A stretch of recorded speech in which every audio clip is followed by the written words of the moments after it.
I was born at Promise, South Dakota, on the Cheyenne River Reservation of the Two Kettle Band.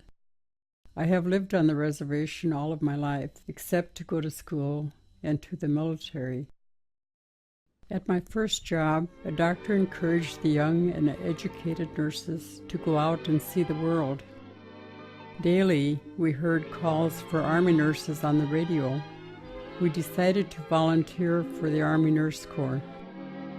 We were accepted as second lieutenants on April 15, 1943. I was young at the time, and I didn't know what war was. We were stationed at Leominster, England.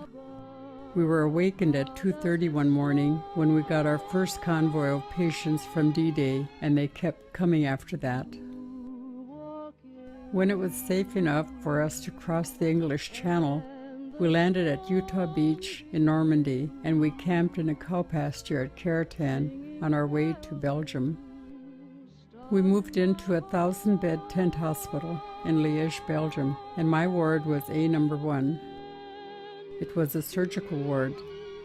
We were very busy with patients coming and going all the time.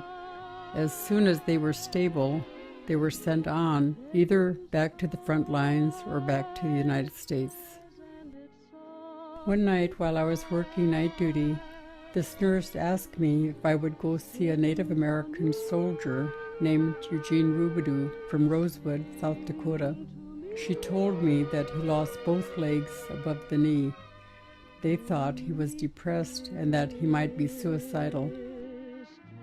I went to visit him, and he was quiet. After a while, he told me about D-Day. I offered to write letters for him, but he didn't want to write home. I would take him newspapers from South Dakota and go visit him. One day he was gone, but I never forgot about him. For many years after I got back to South Dakota, I would ask about Eugene Rubidoux if I met someone from Rosebud. Nearly 40 years later, a young lady came to our hospital to conduct an in-service. The next morning, she called me and said, "My name is Anne Lafferty. Do you know Eugene Rubidoux?" I said yes. I got so emotional I couldn't talk. And then she said, "He's my father." She told me that her father lived a full and productive life and was invited many times to the VA hospital, where he served as a role model to other amputees. She gave me his phone number, and I didn't think I could call him right away, so I waited. A day later, when he answered the phone, I asked, "Do you remember the nurse who stood at your bedside in Liège, Belgium?"